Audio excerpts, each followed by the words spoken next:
আমরা মানব চক্ষু দিয়ে যা কিছু দর্শন করি তা যেমন সবসময় সাধারণ হয় না, তেমনি চিত্র শুধুমাত্র একটা অবয়ব হয় না। কখনো কখনো একেবারে সামান্য বস্তুর অভ্যন্তরেও লুকিয়ে থাকে এমন কিছু অদ্ভুত ঘটনা যার অর্থ খুঁজে পাওয়া রক্ত মাংসে গড়ে ওঠা একজন সাধারণ মানুষের পক্ষে অতি দুষ্কর। আসলে এই মানব জীবন, ইহকাল পরকাল, শুভ অশুভ, এই সমস্ত বিষয়ের মধ্যে থাকে এক চুলচেরা ফাঁক, যেখানে প্রতি মুহূর্তে ঘটে চলে নানাবিধ ঘটনা, যার অর্থ বুঝতে গেলে প্রয়োজন উচ্চ মার্গের সাধনার। তাই একজন সাধক খুব সহজেই পার্থিব এবং অপার্থিব বিষয়ের মধ্যে পার্থক্য করতে পারেন এবং উপলব্ধি করতে পারেন ঘটনার ব্যাপকতা। বুঝলে? বেশ কঠিন বিষয়। কিন্তু ঠাকুরমশাই, আমি ভাবছি অন্য কথা।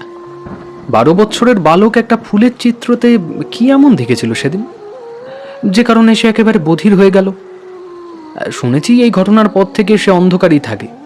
দিনের রশ্মি কিংবা লণ্ঠনের সামান্য আলো তাকে ভীষণ কষ্ট দেয়। কোনো কারণে এক বিন্দু আলোক রশ্মি যদি তার ঘরে প্রবেশ করে, তাহলে সে জল ছাড়া মাছের মতন অতিষ্ঠ হয়ে অদ্ভুত আচরণ করে। অফিসের বড় কর্তার কাছে ডাক্তারবাবুকে সেদিন বলতে শুনেছি, মাঝে মধ্যেই নাকি বাড়ি লাগোয়া ওই ডিসপেন্সারিতে তার পুত্র যেত। কখনোই অস্বাভাবিক কিছু ঘটেনি, কিন্তু সেদিন দুপুরে ঠিক কি হয়েছিল তা তিনি কিছুতেই বুঝতে পারছেন না। পুরো ব্যাপারটাই ওনার পরিবারে এক রহস্যময় ভয়ের সৃষ্টি করেছে। অথচ ডাক্তারবাবু সেই কোন ছেলেবেলার থেকে ওই ডিসপেন্সারিতেই কাজ করছেন, সেই তার বাবার সময়কাল থেকে, কিন্তু কোনোদিনই তিনি অদ্ভুত কিছুর উপলব্ধি করেনি। তাছাড়াও আমি আপিসের বড় কর্তার কাছেও শুনেছি, ওনার ডিসপেন্সারিতে ওষুধ, আলমারি, ডাক্তার বিষয়ক কিছু বই আর বাবার সংগ্রহের নানান চিত্র মূর্তি ছাড়া আর তেমন কিছু নেই যেটা থেকে বালকটি ভয় পেতে পারে।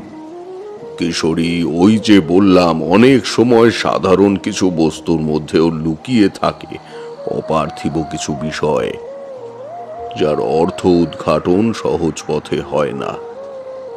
তাই যতক্ষণ না আমরা ডাক্তারের বাড়িতে পৌঁছতে পারছি ততক্ষণ কিছু বলা যাবে না।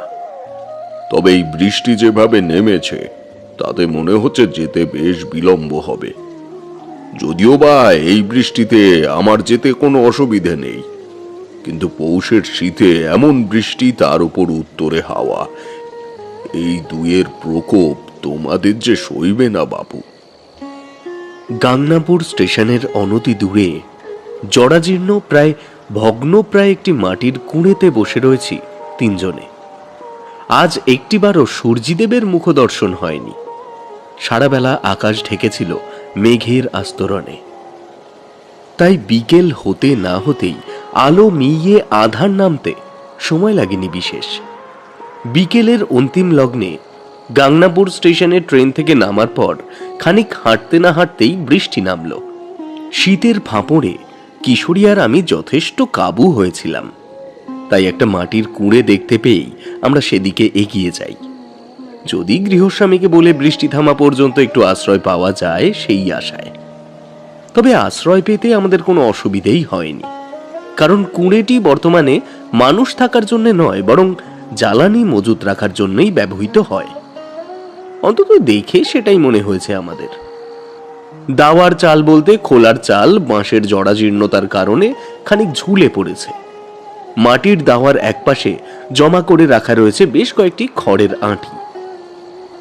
সেখানে আমাদের ডাকে কারো সাড়া না পেয়ে আমরা সেখানেই আশ্রয় নিই। আর ঘরের ভেতর মজুদ থাকা জ্বালানির কাঠ দিয়ে আগুনের ব্যবস্থাটুকুও অনায়াসেই হয়ে যায়। হয়তো ঘন্টাখানেক হাঁটলেই আমরা পৌঁছাতে পারতাম আমাদের গন্তব্য মহিন সান্যালের বাড়িতে, কিন্তু শীতের বৃষ্টি বাদ সাধল। তাই এখানে বসেই চলেছে সব গুরু গম্ভীর আলোচনা। ডাক্তার মহিম সান্যাল কিশোরীর আপিসের বড় কর্তার বন্ধু হওয়ায় কিশোরী তারানাথের সঙ্গী হতে চেয়েছিল এই যাত্রায়, তাই আমিও সামিল হয়েছি ওদের সাথে।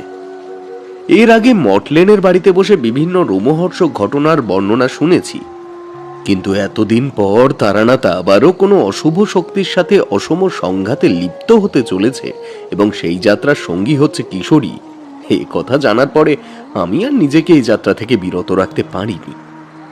তবে আমাদের রওনা হওয়ার কথা ছিল সোমবার প্রত্যুষে। তাই যথারীতি আজ দুপুরে মটলেনে এসেছিলাম এমনি গল্প শোনার আশায়। কিন্তু কিশোরীর মুখে ডাক্তার পুত্রের সাথে তার স্ত্রীর ঘটনাটা শুনে তারানাথ বজরা শুনে বসে খানিকক্ষণ হাতের করগোনার পর স্বাভাবিকের থেকে একটু গম্ভীর স্বরে বললেন, বিপদ ওদের সম্মুখীন হয়েছে, আর বিলম্ব করা যাবে না কিশোরী। সেখানে সত্তর আমার পৌঁছানো দরকার, এখনই বের হতে হবে। কিন্তু ঠাকুর মশাই, এখন বেলা গড়িয়ে দুপুর হতে চলল। এখন স্টেশনে গিয়ে ট্রেন ধরলেও গাংপুরে পৌঁছতে সেই বিকেল হয়ে যাবে। শুনেছি সেখান থেকে ওনার বাড়ি হাঁটা পথে বেশ খানিকক্ষণ। শীতে আধারও হয় তাড়াতাড়ি, তাই বলছি আর কি। রাতে না পৌঁছতে পারি, প্রভাতে পৌঁছে যাব, কিন্তু বিলম্ব করা যাবে না কিশোরী। তুমি বুঝতে পারছো না, ঘোর বিপদ হতে পারে। সেই মুহূর্তে তার কথার দৃঢ়তা বুঝতে আমার অসুবিধা হয়নি। তাই কোনো কথা না বলেই বেরিয়ে পড়ি ওদের সাথে। আর এখন এই খোলা চালের কুঁড়েতে বসে চলেছে সেই সব আলোচনা। বাইরে বৃষ্টি পড়ছে ঝমঝমিয়ে, প্রচণ্ড বেগে না পড়লেও পড়ছে, যার মৃদু শব্দ ঘরের ভেতর থেকেও বেশ শোনা যাচ্ছে। শীতের বাতাস ঘরে অবাধে প্রবেশ করছে। বাতাসের উপস্থিতিতে জ্বলন্ত কাঠের অগ্নিশিখা মাঝে মধ্যেই দুলে উঠছে, তবে তাপও ছড়াচ্ছে বেশ। তাই শীতের হাত থেকে খানিক স্বস্তি পেয়েছি। এই আশ্রয় জ্বলন্ত কাঠের আগুনে আমরা স্বস্তি পেলেও তারানাথ কেমন কঠোর হয়ে রয়েছে। তার সেই স্বতঃস্ফূর্ত ভাবটা ঠিক নেই। মুখ জুড়ে নেমে এসেছে এক বিষম কালো ছায়া। তাই আমি ভয়ে ভয়ে জিজ্ঞেস করি, আচ্ছা ঠাকুরমশাই, ডাক্তার পুত্রের বধির হওয়ার কারণ কি আপনি বুঝতে পেরেছেন? তাই এত দুশ্চিন্তা করছেন?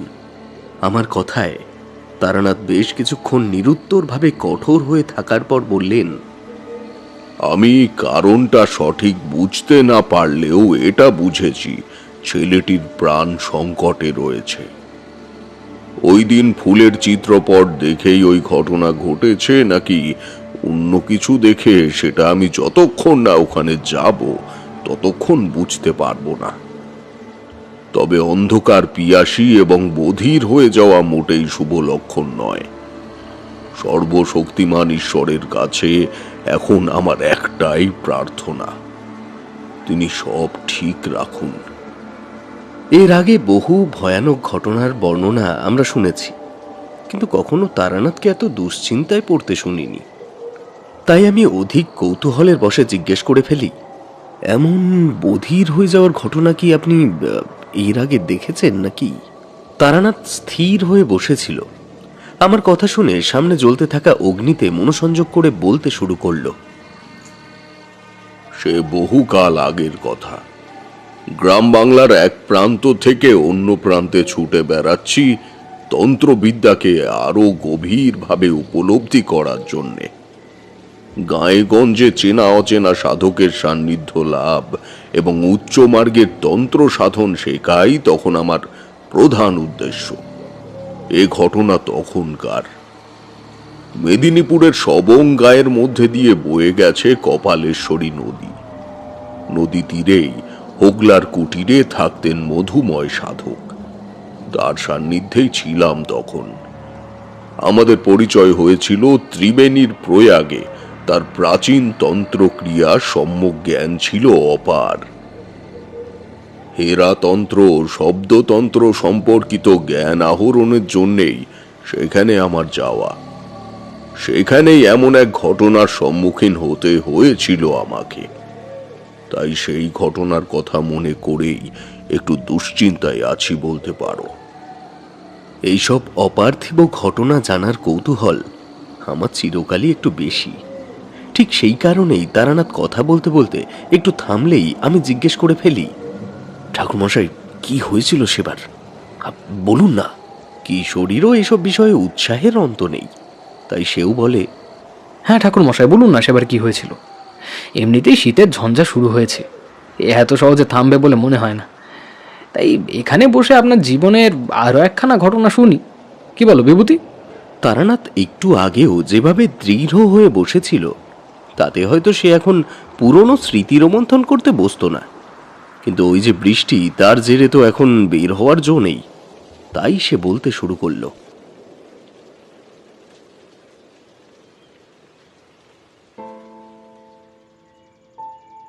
সেও ছিল মাঘ মাস, শীতের দাপটও ছিল বেশ। তবে সাধন ক্ষেত্রে সাধকরা এইসব ঋতুর বৈচিত্র্য নিয়ে অত ভাবে না। রটন্তী কালী পুজোর ঠিক 3 দিন আগের দুপুরবেলা আমি হোগলার ভেতরে বসে চালে ডালে ফোটাচ্ছি। মধুময় সাধক গেছেন দেবী প্রচণ্ড চণ্ডিকার থানে। ঠিক সেই সময় দৌড়ে এলো মতিরাম। সে এসে কুটিরের বাইরে ঠাকুরের বসার আসনের সামনে দাঁড়িয়ে ডাক দিল, ওদিকে তো সব বনাশ হয়ে গেছে। মতিরামের চিৎকার শুনে আমি উনুন থেকে মাটির হাঁড়িটা কোনো মতে নামিয়ে রেখে বাইরে এসে দেখি মতিরাম হাঁপাচ্ছে। তার মুখ আর দেহের অঙ্গভঙ্গি দেখে আমি পরিষ্কার বুঝতে পারি সমস্যা ভীষণ জটিল। সেই কারণেই মতিরাম এমন দৌড়ে এসেছে। না হলে যে মতিরাম জোরে হাঁটে না, সে স্থূলকায় দেহ নিয়ে আর যাই হোক ছোটখাটো বিষয়ে ঘোর দৌড় দেবে না। সে মাঝের মধ্যেই ঠাকুরের কাছে আসতো ওই অল্প স্বল্প টোটকা ঝাড়ফুঁক এইসবের প্রক্রিয়া জানতে। কিন্তু দিন 10 ওর কোনো পাত্তা ছিল না।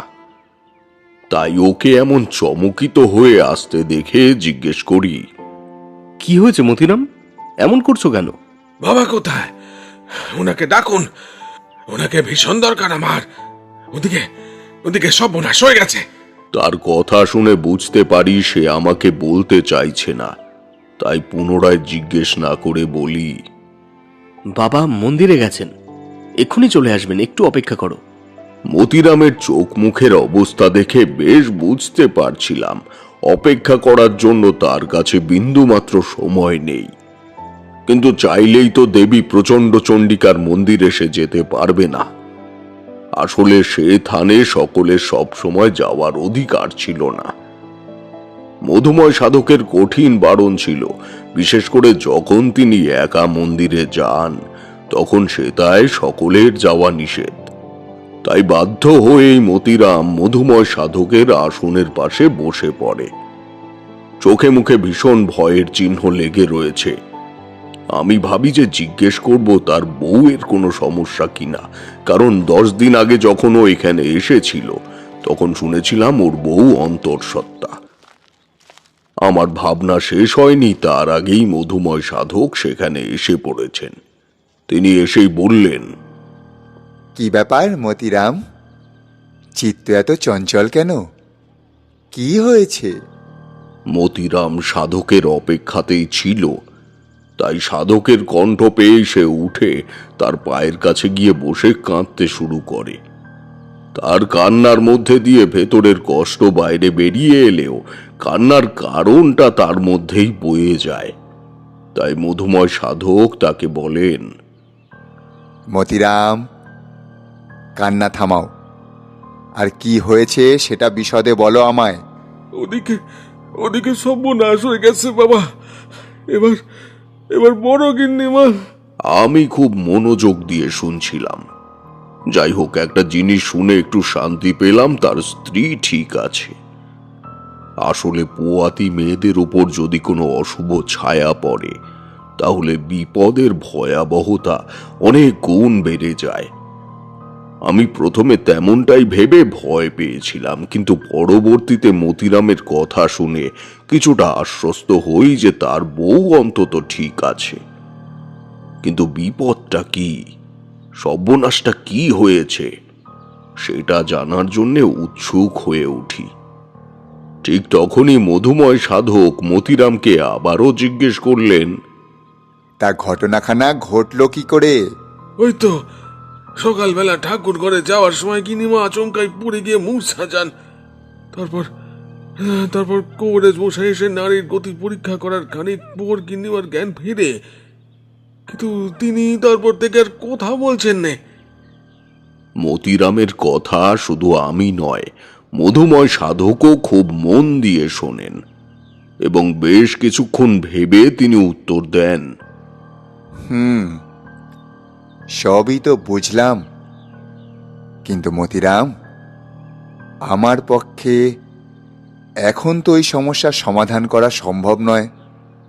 মধুময় সাধক সকলের বিপদে নিজেকে উজাড় করে দেন বলেই আমি জানি, তাই ওনাকে না বলতে দেখে আমি একটু অবাকই হই। খারাপ লাগে মতিরামের জন্যে যে সে পায়ে পড়ে কাকুতি মিনতি করছে। বাবা, ও বাবা, এমন করবেন না বাবা। আপনি না গেলে যে সব বোনাশ হয়ে যাবে, কেউ বাঁচবে না। চলুন বাবা, আপনি চলুন চলুন। মতিরামের কাতর আকুতি দেখে আমার খুব খারাপ লাগছে। ইচ্ছে হয় আরো একবার তাকে শুধাই, কিন্তু ওই যে যতই হোক আমি সেখানে মধুময় সাধকের অতিথি হয়েছিলাম, তাই আগ বাড়িয়ে কিছু বলাটা উচিত হবে না। তাই নির্বিকারের মতো দাঁড়িয়ে রয়েছি। এমন সময় মধুময় সাধক বললেন, মতিরাম, আমি বললাম যে আমি এখন এই সমস্যার সমাধান করতে অক্ষম, কিন্তু সমাধান হবে না তা তো বলিনি। সেন পরিবারের সমস্যার সমাধান করবে আমারই সমগোত্রীয় তন্ত্র সাধক, এই তারানাথ তান্ত্রিক। মধুময় সাধকের মুখে কথাটা শুনে আমি তো হতভম্ব একেবারে। না, আমাকে একটি পরিবারকে বিপদমুক্ত করতে হবে এটা ভেবে কিন্তু নয়। আমি হতভম্ব হই মধুময় সাধকের কথা শুনে, কারণ আমি কখনো তন্ত্র সাধনা সম্পর্কিত আমার জ্ঞান সম্পর্কে ওনাকে কিছু বলিনি। শুধু উনি এইটুকু জানতেন আমি এই সব বিষয়ে জানতে চাই, আর সেই কারণেই ওনার কাছে আসা। কিন্তু উনি আমাকে সম্বোধন করলেন তন্ত্র সাধক তারানাথ তান্ত্রিক বলে। আমি এটা ভেবেই হতভম্ব হয়ে দাঁড়িয়ে আছি। মতিরাম কি করবে কিছুই বুঝতে পারছে না।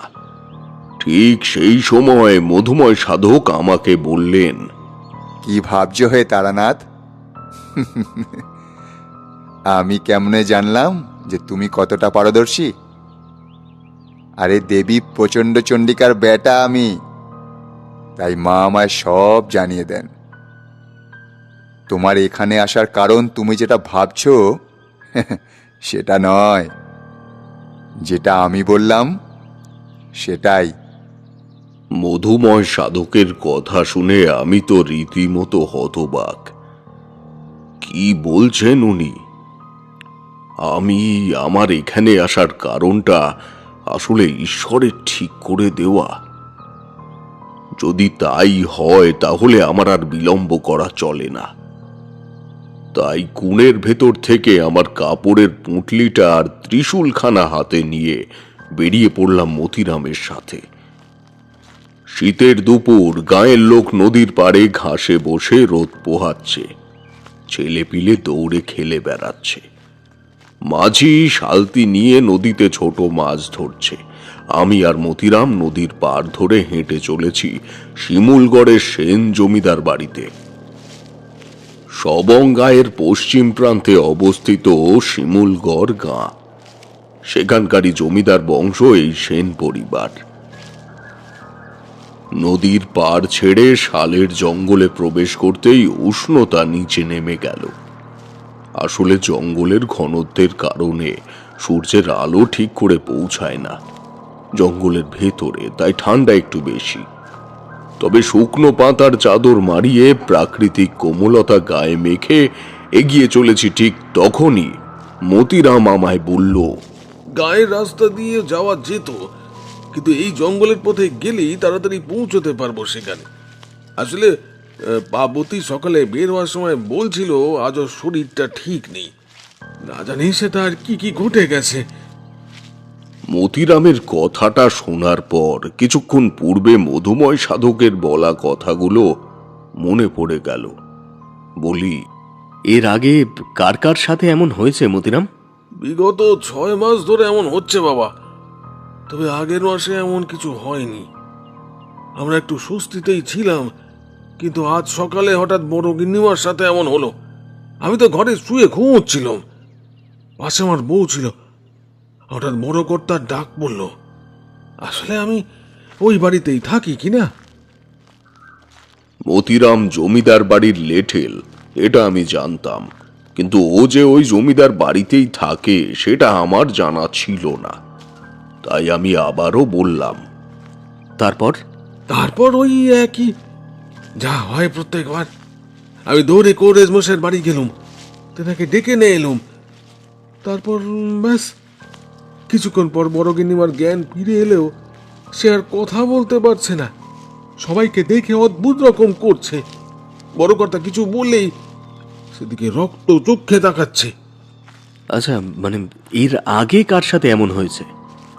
আগে বাবা, বড় গিন্নিমার আগে বাড়ির খাস ঝি রুমিলিদির সাথে এমন হয়।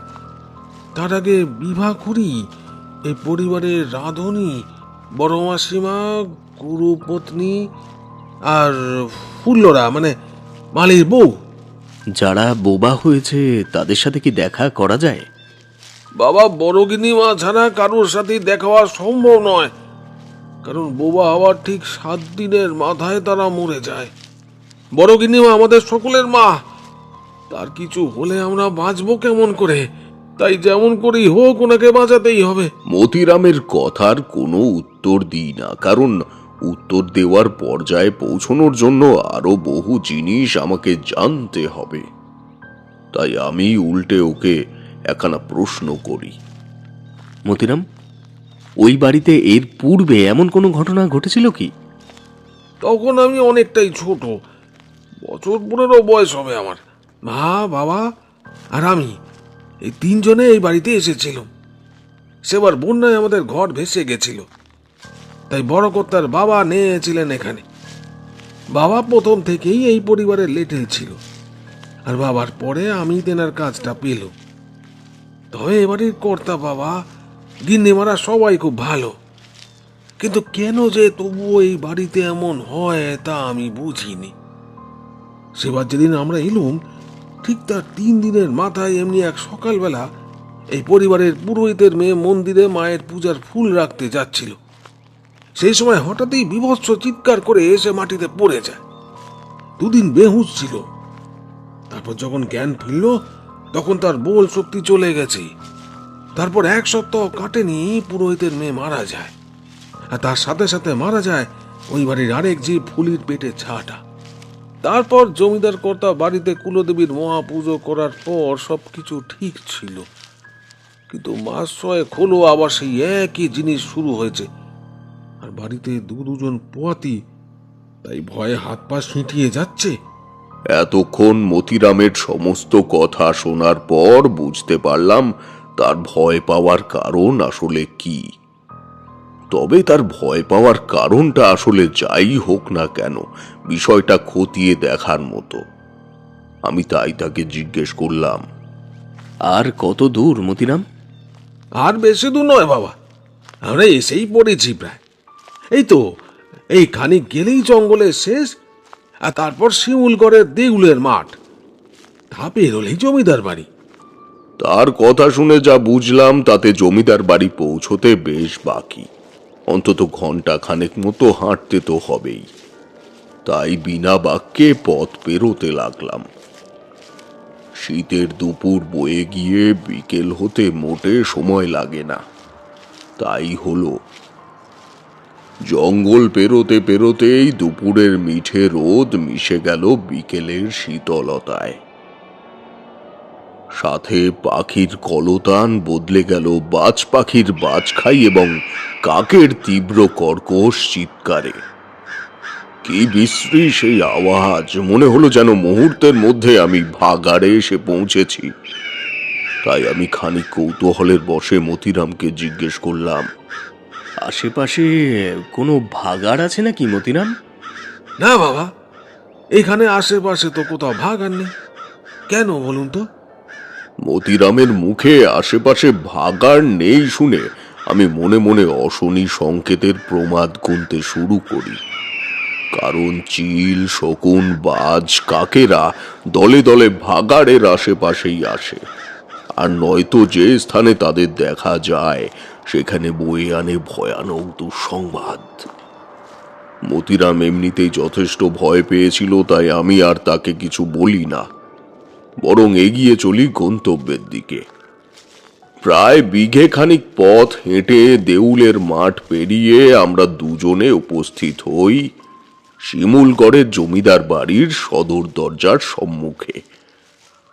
আমার জীবনে অমন গোছানো জমিদার বাড়ি আমি আর দুটো দেখিনি। জমিদার বাড়িটি অনেকখানি ময়ূরপঙ্খী নৌকার আদলে তৈরি। আয়তনে অনেক বড় না হলেও বেশ শৌখিন এই শিমুলগড়ের জমিদার বাড়ি শ্বেততরী। সদর দরজার সম্মুখে দাঁড়িয়ে পূর্ণ মহলের আদ্য প্রান্তকে একবার দেখে নিচ্ছি, সেই সময় মতিরাম আমাকে ডেকে বললে, আসেন বাবা, ভিতরে চলেন, বড় কর্তা আমাদের অপেক্ষাতেই রয়েছেন। মতিরামের কথা শুনে আমি সদর দরজা পেরোনোর সময় সিঁড়িতে পা রাখতে যাব, ঠিক সেই সময় খেয়াল পড়ল বাড়ির তিনতলার ছাদের আলসে বসে থাকা একখানা বড় বাজ আমার দিকে তীক্ষ্ণ দৃষ্টিতে তাকিয়ে আছে। তার চোখ রক্তবর্ণ, কি বিভৎস সেই চাহনি! সে যেন আমায় বিদ্রূপ করছে, ধিক্কার জানাচ্ছে আমাকে। আমি তার ধিক্কারিত দৃষ্টিকে তোয়াক্কা না করেই বাড়ির ভিতরে পদার্পণ করি। তবে পা রাখার সাথে সাথেই সেদিন আমি অনুভব করেছিলাম এক দুর্বিষহ শীতলতা। ওই শীতলতা ইহজগতের শীতলতা নয়, সে এক ভয় ধরানো ভীষণ শীতলতা। সদর দরজা পেরিয়ে প্রধান মহলে প্রবেশ করার সাথে সাথে সেই শীতলতা যদিও আর অনুভব হয়নি, তবে আমি পরিষ্কার বুঝতে পারি এ বাড়ি এক ভয়ঙ্কর প্রেত শক্তির কবলে রয়েছে। বাড়ির উঠোন পেরিয়ে মহলের দিকে এগোবো এমন সময় দেখা হলো এক মহিলার সাথে। তিনি মতিরামকে দেখতে পেয়ে বেশ গলা উঁচিয়ে বললেন, কিরে মতি, এই তোর ফেরার সময় হলো? ওদিকে গিন্নিমার হাঁ পড়তে শুরু করেছে, একেবারে এখন তখন অবস্থা।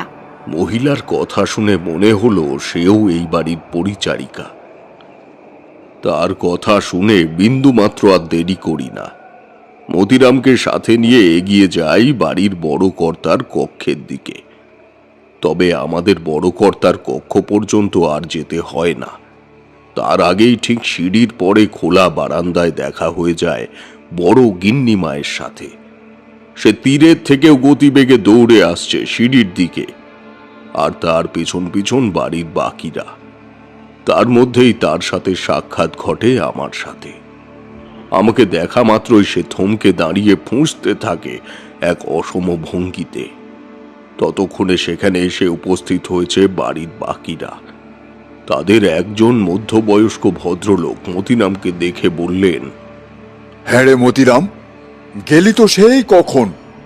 তা আসতে এত সময় লাগলো যে? আগে কর্তা বাবা, পথে আসতে একটু দেরি হয়ে গেল।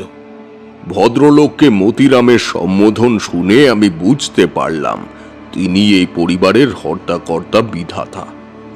তবে তিনি বোধহয় মতিরামের সাথে মধুময় সাধককেই আশা করেছিলেন, যদিও সেটাই স্বাভাবিক। তাই তিনি আমার দিকে একটু প্রশ্নসূচক চোখে তাকালেন। তবে মতিরাম লেঠেল হলেও বেশ বুদ্ধিমান ব্যক্তি। সে কর্তার অর্থ সম্পূর্ণ প্রশ্নসূচক দৃষ্টি অনুধাবন করার সাথে সাথেই উত্তর দিল, কর্তা বাবা, উনি তন্ত্র সাধক তারানাথ তান্ত্রিক।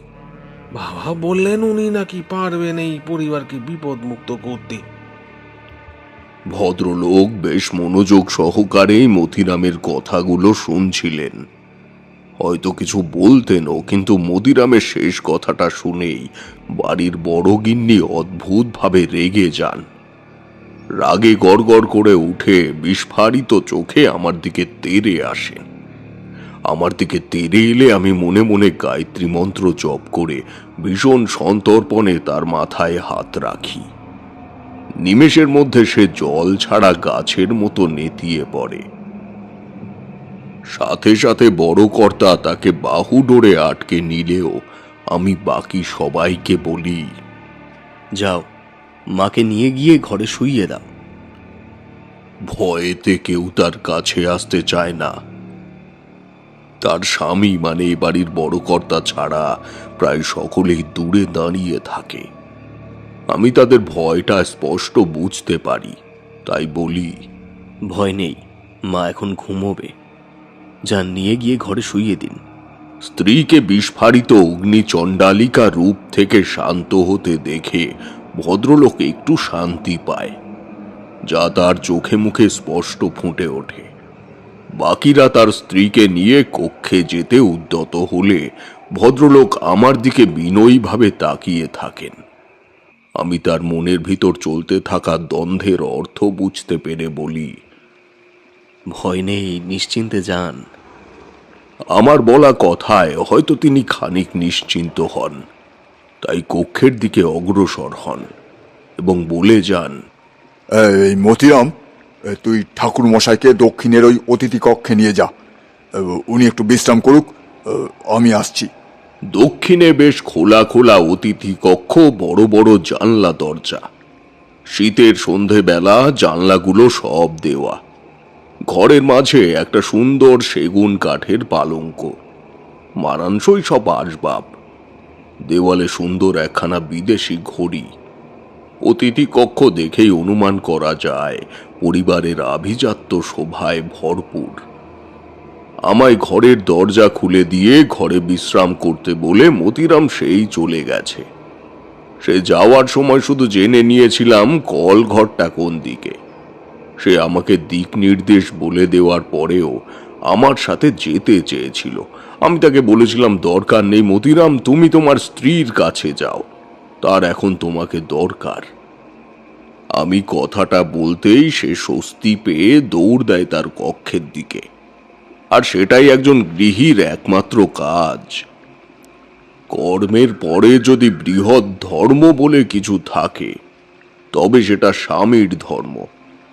মতিরাম তার কক্ষের দিকে এগোলে আমিও ঘরের জানলা খুলে একটা দীর্ঘশ্বাস নিই।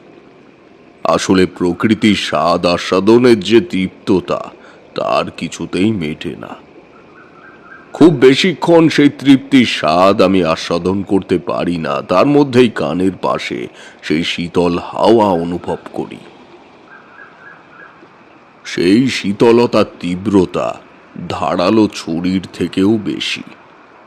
আমি পরিষ্কার বুঝতে পারি যে এক ঘন কালো ছায়ার আচ্ছাদনে মরে রয়েছে এই জমিদার পরিবার।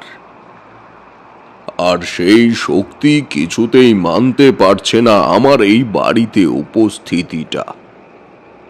এসব ভাবতে ভাবতেই পালঙ্কের পাশে থাকা চেয়ারটায় শরীরটা এলিয়ে বসে পড়ি। চোখটা বুজিয়ে ভাবছি এই বাড়িতে প্রবেশের আগে সেই দেউলের মাঠ আর বাড়ির ছাদে বসে থাকা বাঁচটার কথা।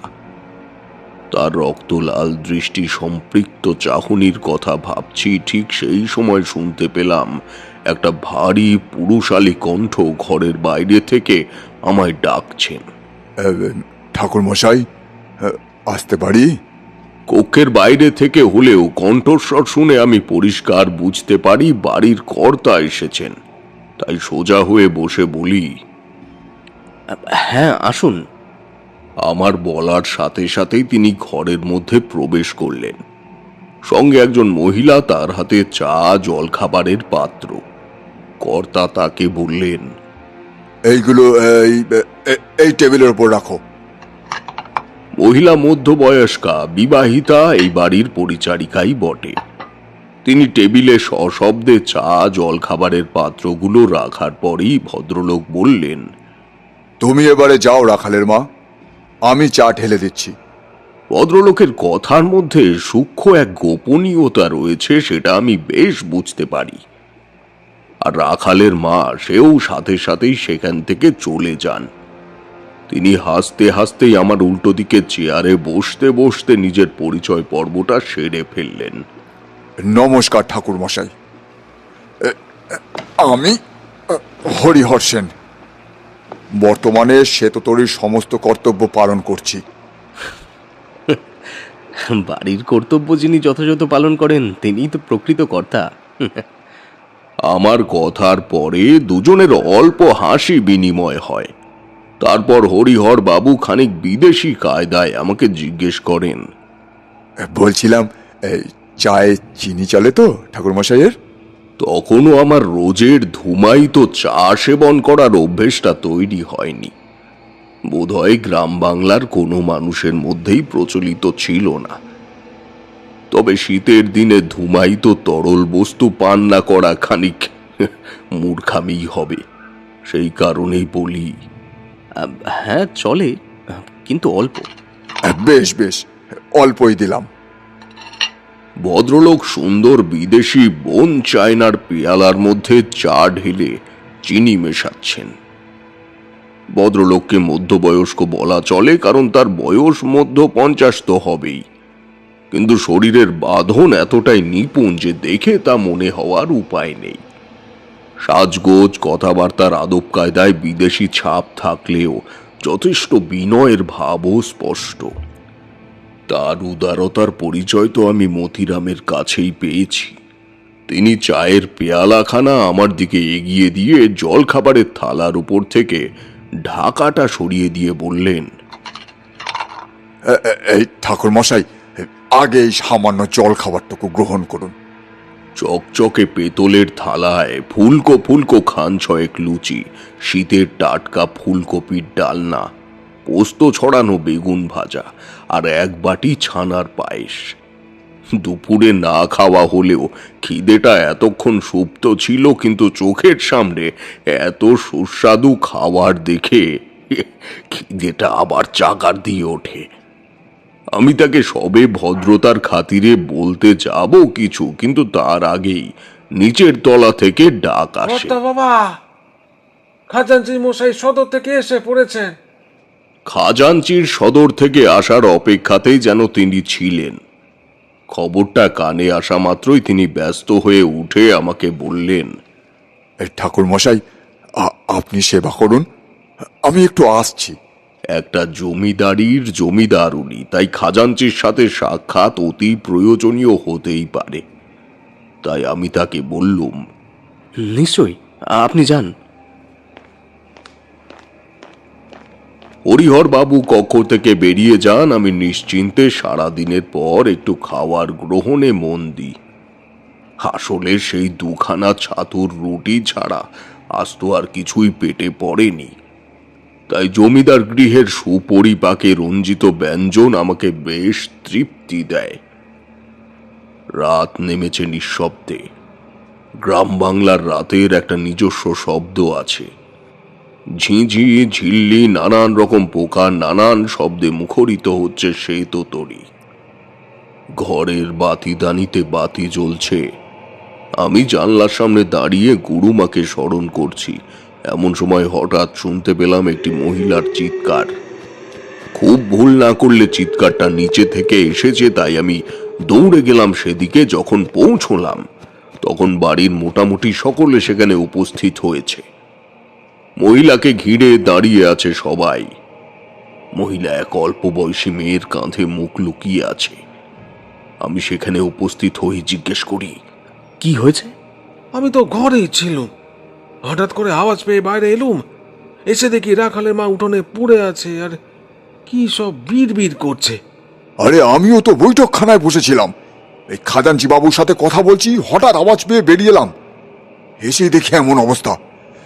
উফ, একটার পর একটা এমন ঘটনা ঘটছে না, বলার কথা নয়। একটু সরে দাঁড়ান দেখি, আমি একটু কথা বলতে চাই ওর সাথে। রাখালের মা যে মেয়েটির কাঁধে মুখ গুঁজে কাঁদছে, আমি তাকে চোখের ইশারায় সরে যেতে বললে সে নিঃশব্দে সরে যায়। কিন্তু রাখালের মা কিছুতেই আমার দিকে তাকায় না। আমি তাকে ধীর স্বরে বলি, মা, মা কি হয়েছে তোমার? আমার কথায় সে কোনো রকম উত্তর দেয় না। পাথরের মতো মুখ ঘুরিয়ে বসে রয়েছে সে, কোনো উত্তর নেই। আমি আবারও দ্বিতীয়বার জিজ্ঞেস করি, কি হয়েছে বলো না মা। দেখো তোমার বাচ্চা রাখাল কত ভয় পেয়েছে, মুখখানা দেখো, ওর শুকিয়ে গেছে একেবারে। বাচ্চার কথা শুনে সে আমার দিকে তাকায়। তার চোখে ভীষণ ভয়, যেন মৃত্যুকে সে ভীষণ সামনের থেকে দেখেছে, তাই এমন থ মেরে বসে রয়েছে। কিন্তু পৃথিবীতে সব থেকে সুন্দরতম সম্পর্ক হচ্ছে মাতৃত্বের সম্পর্ক, তাই সেও বলে। কি ভয়ানক দৃষ্টি তার! সব গ্রাস করে নেবে ঠাকুর, সব গ্রাস করে নেবে। আমরা কেউ বাঁচবো না, আমরা কেউ বাঁচবো না। সে যে ভয়ে পরিপূর্ণ আমি তার কথা শুনেই পরিষ্কার বুঝতে পারি। তাই তাকে আশ্বাস দিয়ে বলি, তুমি নির্ভয়ে আমাকে সবটা খুলে বলো মা। সে তাও মুখ খুলছে না, তাই দূরে কাচুমাচু মুখে দাঁড়িয়ে থাকা তার শিশু পুত্র রাখালকে তার কোলের কাছে দিয়ে বললুম, আর কিসের ভয় মা তোর? তোর ছেলে তো তোর কোলে রে মা, এবার বল। আমি কিছুটা তার কথার সঠিকত্ব প্রমাণ করার জন্যেই তার ছেলেকে তার কাছে দিয়েছিলাম, কারণ কোনো মাই তার সন্তানকে স্পর্শ করে ভুল বলবে না। ঠিক তাই হলো। সে তার ছেলেকে স্পর্শ করে বলল, আমি কাজ করে উঠোন পেরিয়ে ঘরে যাচ্ছিলাম, ঠিক তখন আমার মনে হলো কেউ যেন আমার সাথে পিছু পিছু আসছে। আমি চেয়ে দেখি গিন্নিমা, কিন্তু মুখখানা কি ভয়ঙ্কর, আর চুলগুলো তার মাটি পর্যন্ত। আমি তাকে দেখে একেবারে চিৎকার করে উঠি। রাখালের মা এর থেকে বেশি কিছু বলতে পারল না। বারবার পাথরের মতো থ মেরে যাচ্ছে, তাই আমি বললাম, মতিরাম, মতিরাম, মাকে ঘরে পৌঁছে দাও। আমি কথাটা বলার সাথে সাথেই সে ওদের ঘরে পৌঁছে দেয়। বাকিরাও যে যার মতো ঘরে চলে যায়, শূন্য পড়ে থাকে নিচের বারান্দা। রাত বেশ ভালোই হয়েছে, আনুমানিক সময় 8:30।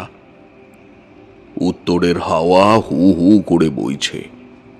নিচে দক্ষিণের বারান্দাতেই দুটো কেদারা পাতা হয়েছে, সেখানে জমিদার হরিহর সেন এবং আমি বসেছি। হরিহর সেন বলতে শুরু করেছেন, ঠাকুর মশাই, আপনি তো এসে থেকেই দেখছেন একের পর এক দুর্ঘটনা ঘটেই চলেছে। তাই আপনি বুঝতেও পারছেন যে সেন পরিবার ক্রমশ বিপদের দিকে এগিয়ে যাচ্ছে। আজকে সকালের ঘটনার পর আমরা সকলেই ভীষণ রকম ভয় পেয়েছি। তাই মতিরামকে বলেছিলাম যে ওই মধুময় বাবাকে ডেকে আনতে। তা উনি তো আপনার মতো একজনকে পাঠালেন আমাদের কাছে। সত্যি বলতে আপনার মতো একজনের পদধূলি আমাদের বাড়িতে পড়েছে, আমরা সত্যি খুব ধন্য। আপনি আমার স্ত্রীকে শান্ত করেছেন। আপনাকে কৃতজ্ঞতা জানানোর ভাষা সত্যি আমার জানা নেই। বিশ্বাস করুন ঠাকুর মশাই, করুণাময়ী মানে আমার স্ত্রী এত বছরে উঁচু গলায় একটা কথা অবধি বলেনি। আর সেই করুণাময়ী রমন রণচণ্ডী রূপ, আমার মনের যে কি অবস্থা হয়েছিল তা আপনাকে আমি বলে বোঝাতে পারবো না ঠাকুর মশাই।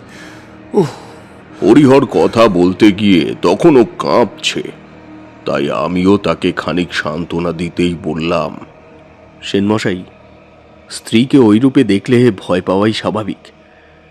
আচ্ছা, আমায় একটা কথা বলুন তো, আপনারা কি কোনোভাবে ইতিহাস বিখ্যাত সেন বংশের উত্তরপুরুষ? কারণ সেন বংশের মতোই আপনাদের বাড়ির আরাধ্যা হলেন দেবী জহুরা চণ্ডী, আর আপনাদের জমিদারি প্রতিষ্ঠিত হয়েছে শিমুলগড়ের উপরে। আমার কথা শুনে হরিহর খানিকক্ষণ চুপ থাকার পর বললেন, সত্যিই ধন্য ঠাকুর মশাই।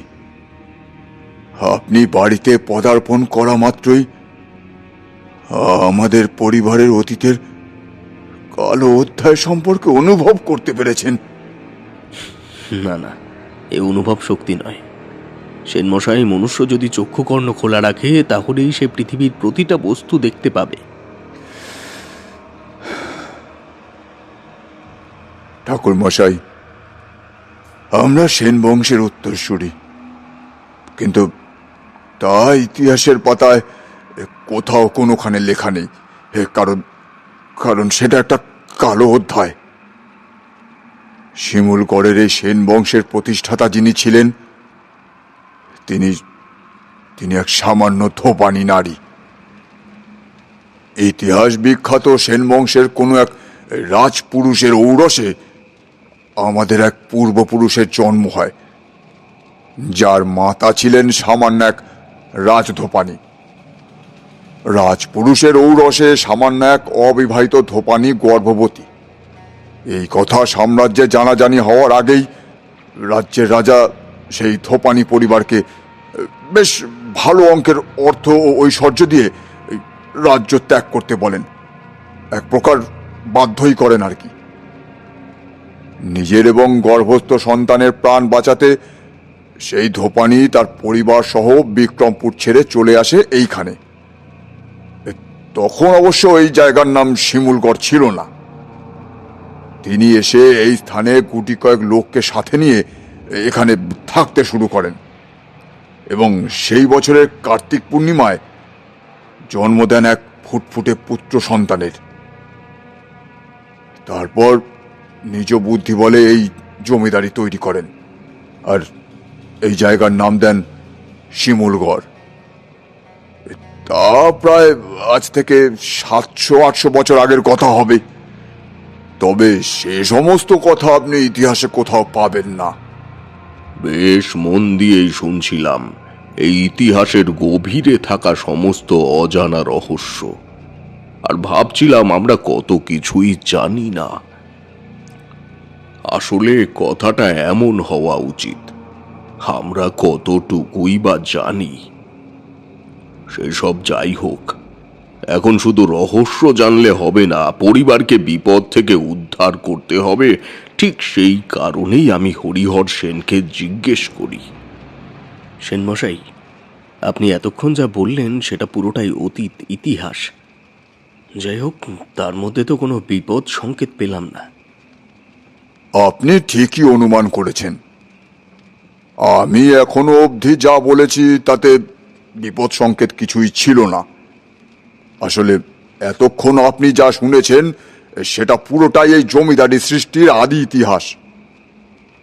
কিন্তু তারপর এই বাড়িতে যা ঘটেছে সেটা ভেবে নিজেকে এই বংশের বর্তমান সদস্য ভাবতে আমার ঘেন্না হয়। সেন মশাই কথাটা বলে একটু হতাশ হয়ে পড়লেও আবার বলতে শুরু করেন। ঠাকুর মশাই, আপনি এই বাড়ির বিপদহন্তা, তাই আপনাকে সবটুকু বলা আমার কর্তব্য। বংশানুক্রমিকভাবে তখন জমিদারির সমস্ত দায়িত্ব নিজের কাঁধে তুলে নিয়েছিলেন আমার দাদামশাই, মানে পিতামহ। তখন দেশে সবে সবে গোড়া সৈন্যদের আনাগোনা শুরু হয়েছে। ভাগীরথীর তীরে নতুন করে নগর পত্তন হয়েছে, গড়ে উঠেছে শহর কলিকাতা। এই কলিকাতায় সংলগ্ন এলাকায় তখন তাদের যথেচ্ছ প্রতিপত্তি।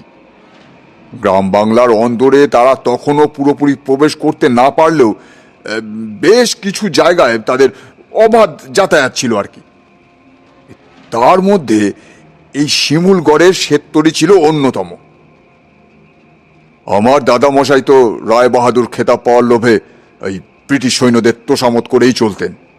যদিও এখনো সেই একই পদ্ধতিতেই চলছে, তবে তা অনেকাংশে কম। কারণ এখন আর এই কোরা সাহেবরা শ্বেততরীতে আসেন না, কারণ তাদের প্রাপ্য খাজানা সদরে তাদের ওই দফতরে পৌঁছে দেওয়া হয়। এই তো আজও খাজাঞ্চি মশাই সেই কাজেই সদরে গিয়েছিলেন। সেনমশাই, সবই তো বুঝলাম, কিন্তু গোড়া সাহেবরা এই বাড়িতে আর আসেন না কেন? সেটাই তো এই পরিবারের সব থেকে বড় কালো অধ্যায় ঠাকুর মশাই। গৌরীহর সেন, মানে আমার দাদামশাই, রায় বাহাদুর খেতাব পাওয়ার জন্য এতটাই মরিয়া হয়ে উঠেছিলেন যে ধর্ম কর্ম সমস্তটা বিসর্জন দিতেও পিছপা হননি। ইংরেজি নববর্ষের দিন সন্ধ্যায় সে বছর মজলিস বসেছিল এই শ্বেততরীর নাচমহলেই। সেই সময় রত্না কুমারী নামের একজন রাঁধুনি ছিল আমাদের পরিবারে। সেদিন সেই সন্ধ্যের সমস্ত রান্না করেছিল সেই রাঁধুনি। গোড়া সাহেবদের সেই রাঁধুনির রান্না ভীষণ মনে ধরে, তাই তাদের মধ্যে একজন সেই রাঁধুনিকে ভেট দিতে চান। যদিও সেই রাঁধুনি কিছুতেই গোড়া সাহেবদের সম্মুখে আসতে চাননি, কিন্তু ওই যে আমার দাদামশাই তখন লোভে সম্পৃক্ত। তাই তার কাছে তখন কোনো কিছুই ভুল নয়, সবই যেন ঠিক।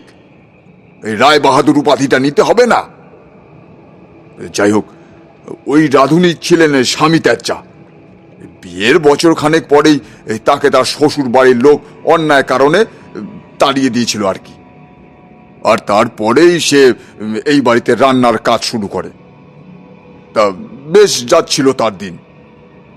তা একদিন প্রভাতে উঠে জানতে পারে যে সে পোয়াতি, কিন্তু তবুও সে তার স্বামীর কাছে ফিরে যায়নি, এই বাড়িতেই ছিল। বুঝলেন ঠাকুর মশাই, 8 মাস বেশ ভালোভাবেই কেটে যায়, কিন্তু সর্বনাশটা ঘটে সেই সন্ধ্যায়।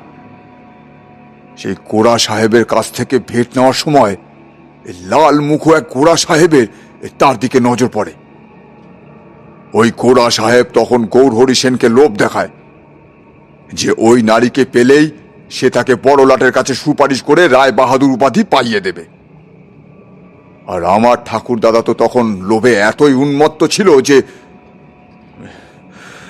একজন পোয়াতি মায়ের সাথে এমন হীন কাজ করতেও তার বুক কাঁপেনি। সেদিন রাতে রত্নাকুমারীকে তার মায়ের প্রাণের ভয় দেখিয়ে ওই কোড়া সাহেবের কাছে যেতে বাধ্য করে আমাদের দাদা মশাই গৌরীহর সেন। আর পরদিন সকালে সেই হতভাগীর মরদেহ পাওয়া যায় আমাদেরই কুলদেবী জহুরা চণ্ডীর গর্ভগৃহের একেবারে চৌকাঠের সামনে থেকে। তার আলো থালো শাড়ি দেখে কারোর বুঝতে আর বাকি ছিল না যে আগের দিন রাত্রে কি ঘটেছে তার সাথে। রত্নাকুমারীর ফাটা কপাল থেকে ঝরে পড়া রক্তে মন্দিরের চৌকাঠটা ভিজে গিয়েছিল ঠাকুর মশাই। সবাই সেদিন বুঝতে পেরেছিল রত্নাকুমারী নিজের সাথে হওয়া অপমানের হিসেব নিতেই দেবীর কাছে গিয়েছিল, আর তারপরেই হয়তো মাথা খুঁটে খুঁটে নিজের জীবন বিসর্জন দিয়েছে। খানিক পরে সকলে দেখে যে রত্নাকুমারীর পা বেয়ে রক্তের বন্যা বয়ে যাচ্ছে। কারোর আর বুঝতে বাকি থাকে না যে শুধু তার নয়, তার গর্ভে থাকা সন্তানেরও প্রাণহানি ঘটেছে।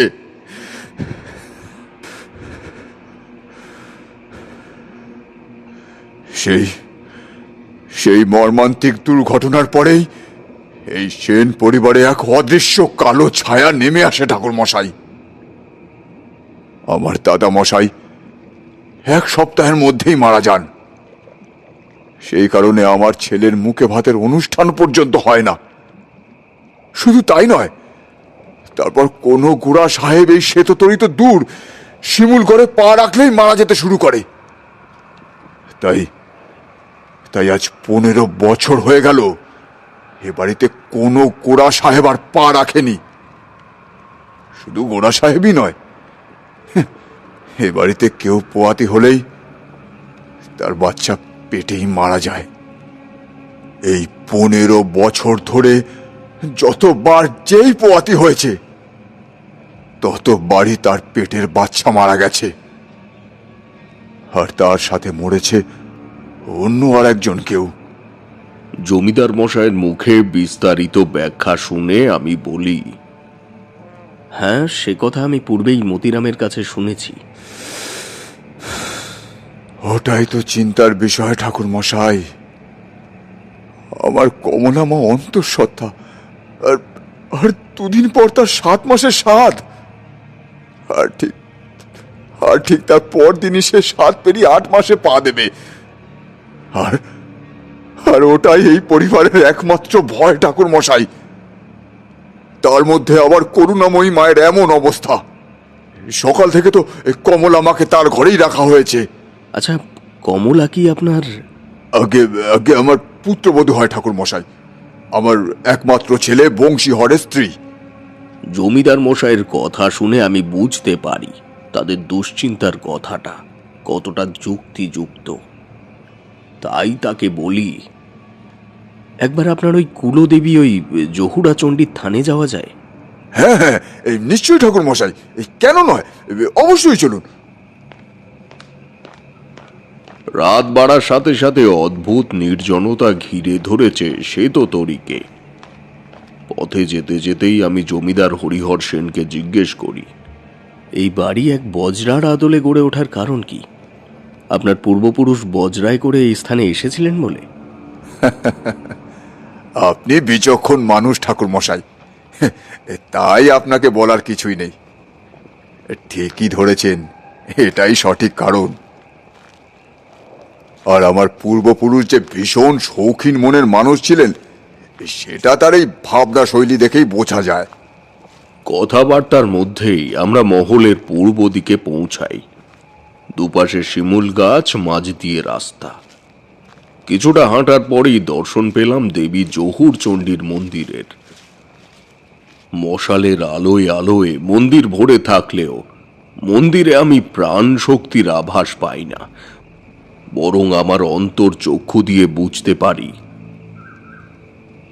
মন্দিরে কোষ্ঠী পাথরের চতুর্ভুজা দেবী চণ্ডীর মূর্তি থাকলেও সেখানে দেবী অধিষ্ঠান করছেন না। যেখানে মন্দিরে পবিত্রতা থাকে সেখানে প্রবেশ করলে তা অনুভব করা যায়, কিন্তু আমি সেন পরিবারের কুলদেবীর মন্দিরে প্রবেশ করে তা অনুভব করি না। তাই সেখানে কিছুক্ষণ থেকেই বেরিয়ে আসি। রাত সেদিন কাটতে চায় না। সেগুন কাঠের পালঙ্কে দেহ রেখেও চোখে ঘুম নামে না। মাঝরাতেই কি মনে হতে আমি আবার সেন পরিবারের অতিথি কক্ষ থেকে বেরিয়ে সেই চণ্ডীর থানের দিকে অগ্রসর হই, কারণ যা সমস্যা তা ওখানেই রয়েছে। রাতে জমিদার মশাইয়ের সাথে মন্দির থেকে ফেরার সময় আমি প্রত্যেকের ঘরকে মন্ত্র বলে বেঁধে দিয়েছি। ওই অশুভ কালো ছায়া চাইলেও কারোর ঘরে আজ রাতে প্রবেশ করতে পারবে না। তাই সে আজ ওই মন্দিরের আশেপাশেই থাকবে। তাই কিছু না ভেবেই আমি সেদিকে অগ্রসর হই। ঠিক 2 দিন পর রটন্তী কালী পুজো, তারপর দিন অমাবস্যা, তার মধ্যেই যা করার করতে হবে এমনটা ভাবতে ভাবতেই আমি শিমুল সারির মাঝ দিয়ে এগিয়ে চলেছি। ঠিক সেই সময় অনুভব করলাম সেই হিম শীতল হাওয়া। তাই আমি সেখানেই বজ্রাসনে বসে চিত্তকে স্থির করে বলি, আমি জানি তুমি কে, কিন্তু কেন এমন করছো মা? জানি মা, আমি তোমার সাথে যা হয়েছে একেবারে ঠিক হয়নি। তা বলে কি এই নির্দোষ মানুষগুলোকে কষ্ট দেওয়া তোমার ঠিক হচ্ছে? এটা ঠিক হচ্ছে না মা। সেদিন প্রশ্নগুলো হাওয়ার কাছে করলেও আমার কানের কাছে উত্তর আসে। আর সেদিন সে আমার সাথে এমন করছিল, সে বেলা, হ্যাঁ, 2 হাত জোর করে আমি কাকুতি মেনতি করছিলাম, কেউ শোনেনি। সেদিন কেউ শোনেনি আমার কথা। আমার পেটে 8 মাসের সাহ ছিল। তারপর ওই লোভী নরকের কীট, ওই জমিদার আমায় নরপিশাচ লাল মুখ পশ্চিমে তার ঘরে টেনে নিয়ে গেছিল। কেঁদে কেটে পায়ে পড়েছিলাম আমি, তাও শোনেনি। পাষণ্ডটা পশুর মতো আচরণ করলো। আমার সা বমিষ্ঠ হওয়ার আগে শ্বাস নিতে না পেরে মরে গেল। আর আমি ওদের ছেড়ে দেব? কখনো না। এই বংশ নির্বংশ করব। এখনো এই বাড়িতে কারোর বংশ বাড়বে না, আমি হতে দেব না। আমি তার কষ্টের কথা শুনে কেঁদে ফেলি। এক মুহূর্তের জন্য আমার মনে হয় ও ঠিক বলেছে, তাই বলে ফেলি, তাই প্রতিশোধ নিতে চাস, তাই তো? প্রতিশোধ পূরণ হলে তুই চলে যাবি তো? চলে যাব, আমি চলে যাব, এখান থেকে চলে যাব।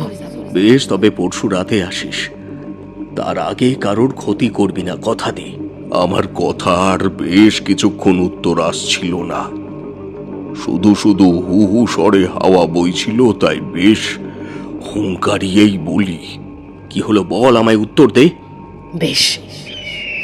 তারপর খেয়াল করি মাথার উপর দিয়ে একটা বাজ সশব্দে উড়ে গেল।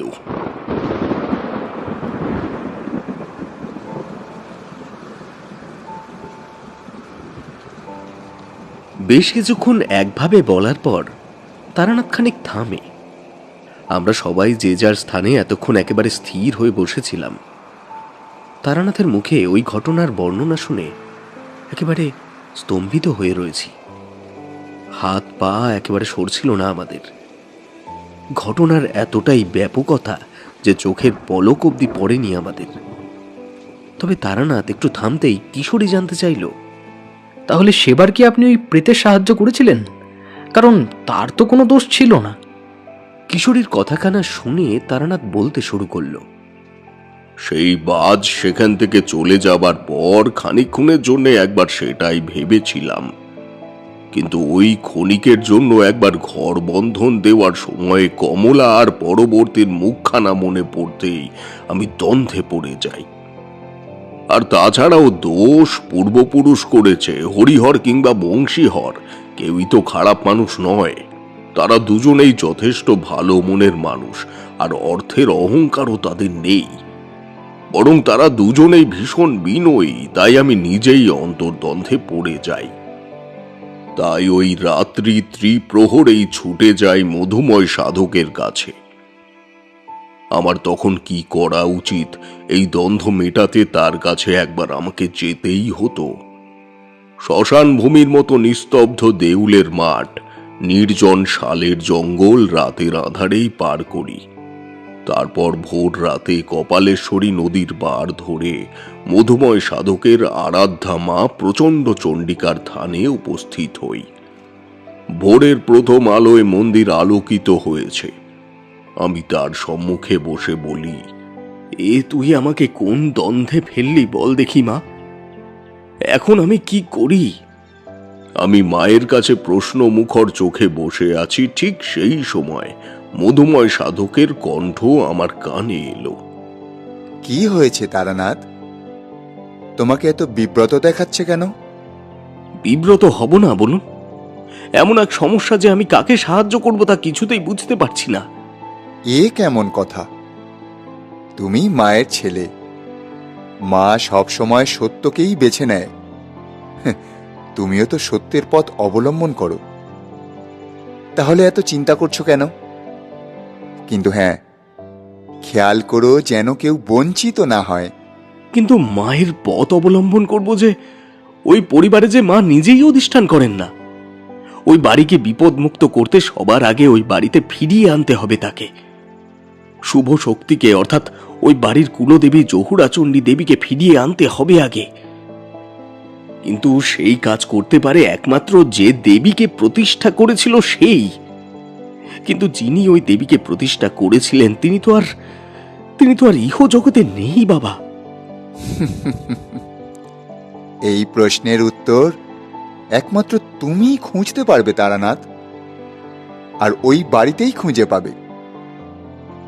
ওই বাড়িতে খালি চোখে যা দেখবে তার বাহ্যিক রূপ এক হলেও তার অর্থ কিন্তু ভিন্ন হতে পারে। আমি মধুময় সাধকের কথা শুনে ফেরার পথ ধরি। শ্বেত তরীতে যখন এসে পৌঁছালাম তখন সকাল পেরিয়ে বেশ বেলা হয়েছে। সেন পরিবারের সকলে আমাকে বাড়ির মধ্যে না দেখে যথেষ্ট ভেঙে পড়েছিল। আমি বাড়িতে পা রাখা মাত্রই মতিরাম উচ্চ গলায় চিল্লিয়ে বলল, কত বাবা, ঠাকুর মশাই ফিরে এসেছেন।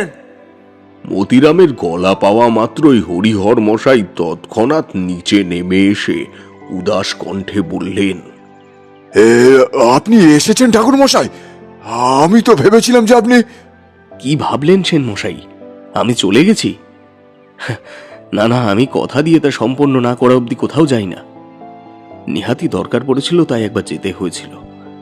আচ্ছা, বৌঠান কোথায়? উপরেই আছে, নিজের ঘরে বসে চোখের কাজল দিয়ে কি সব অদ্ভুত আঁকি বুকি কাটছে। আর কেউ তার কাছে যেতে গেলেই আঙুল দেখিয়ে সরিয়ে দিচ্ছে, যেন যেন ওই আঁকি বুকিতে পা পড়লেই যত অনিষ্ট হয়ে যাবে। সেন বাবুর মুখে তার স্ত্রীর সম্পর্কে বিস্তারিত ব্যাখ্যা শুনে আমি আর দেরি না করে বলি, কোথায় চলুন দেখি। তৎক্ষণাৎ আমরা সেই ঘরের দিকে এগিয়ে যাই। গিয়ে দেখি একটা ফুলের ছবি সে এঁকেছে। অদ্ভুত একটা ফুল, যেন সে তার পাপড়ির মধ্যে লুকিয়ে রেখেছে অতি যত্নের বীজ। সেই বীজ ফল হয়ে ফলবে। আমি তার দিকে এগোতে শুরু করি। সে তা দেখেই আমায় সরে যেতে ইশারা করে। আমি সরছি না দেখেই সে তীরের বেগে এগিয়ে এসে আমায় টেনে সরিয়ে দেয়। তারপর হাঁপিয়ে উঠে বসে পড়ে মাটিতে।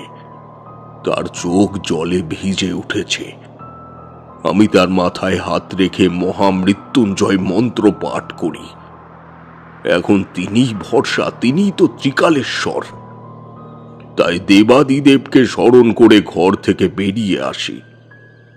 হরিহর সেনও বেরিয়ে আসেন আমার সাথে। সে আমার পিছু পিছু আসছে, আমি সম্মুখে। তিনি আমাকে জিজ্ঞেস করলেন, ঠাকুর মশাই, করুণাময়ী এমন কেন করছে? ও ও- ও আবার আগের মতো ঠিক হয়ে যাবে তো? আমি তার প্রশ্নের সেভাবে কোনো উত্তর দিই না। শুধু বলি সেনমশাই, আপনার তো আঁকি বুকি চেনা, তাই না? আমার হঠাৎ প্রশ্নে চমকে ওঠে হরিহর। হ্যাঁ, মানে ঠাকুর মশাই, আমি এটার কথা ভুলেই গিয়েছিলাম। আসলে আসলে ওই আঁকি বুকিকে আমি কোনো গুরুত্বই দিইনি কোনোদিন। বেশ, আমি আপনার কথাই শুনলাম, কিন্তু একবারও আঁকি বুকিটা কি আপনি মন দিয়ে দেখেননি? না, মানে আসলে ঠাকুর মশাই, আমরা আমতা আমতার মধ্যেই 3 তলার খোলা বারান্দায় এসে থেমেছি। আসলে ঠাকুর মশাই, আমি আমি এই আলপনা আগেও দেখেছি। সত্যি বলছি, আলপনার মধ্যে যে কিছু থাকতে পারে সেটা আমি কখনো ভাবিনি, মানে ভাবতেই পারিনি ঠাকুর মশাই। সত্যি একজন মাংস চামড়া রক্ত দিয়ে তৈরি মানুষের পক্ষে এত কিছু বোঝা সম্ভব নয়। তবুও যদি একটু মন দিয়ে দেখতেন তাহলে বুঝতে পারতেন একটা ফুল কিভাবে তার বীজকে ফল না হওয়া অবধি নিজের কাছে অতি যত্নে ধরে রাখে। সেটাই দেখার বিষয়। দেখেছেন, আমি কখনো এত কিছু খেয়ালই করিনি। সে যাই হোক, আপনি কখনো মন্দিরে গিয়ে কিছু খেয়াল করেননি, মানে অনুভব করেননি? মন্দিরে গিয়ে কই না তো, তেমন তো কিছু কখনো অনুভব করিনি। মানে মন্দিরে গেলে মন অশান্ত হয়ে ওঠেনি কখনো? মনে হয়নি পিছে পিছে কেউ আসছে? কিংবা রাতের দিকে মন্দির চত্বরে কখনো মনে হয়নি মন্দির কেমন শূন্য ভূমি হয়ে উঠেছে? মিথ্যে বলবো না ঠাকুর মশাই, তবে এই বিষয়টা নিয়ে কখনো বিশদে ভাবা হয়নি। যখন আমি ছোট ছিলাম তখন মন্দিরে গেলেই মনে হতো এই দেবী মূর্তির উজ্জ্বল আলোয় ভরে আছে আমাদের পরিবার। আমার বিয়ের পর আমার স্ত্রীও সেই উজ্জ্বলতা খেয়াল করেছে, কিন্তু তারপর সবই কেমন ঝাপসা হয়ে পড়েছিল। কিন্তু সত্যি বলতে কি, এই বিষয়ে কোনো রকমই খেয়ালই পড়েনি। আর তাছাড়া সবসময় আমি একটা আতঙ্কে থাকতাম। ওই ঘটনার পর দাদা মশাই একদিন এই অমন সকালবেলা হঠাৎ করেই এই মন্দিরে ঠাকুর প্রণাম করতে এসে জ্ঞান হারান। আর তারপর জ্ঞান আসার পর উনি বোবা হয়ে যান। উনিও এমন এই আঁকি বুকি কাটতেন, এই এই একই আঁকি বুকি ঠাকুর মশাই, একদম এক। এই সেবার আমার তৃতীয় সন্তান গর্ভস্থ ছিল, কিন্তু 7 মাস পেরিয়ে স্ত্রী যখন 8ম মাসে পদার্পণ করলো, সেদিনই রাতে এক ভয়ানক স্বপ্ন দেখে করুণাময়ের দম আটকে গেল। তারপর প্রবল রক্তপাতে সব শেষ ঠাকুর মশাই, সব শেষ।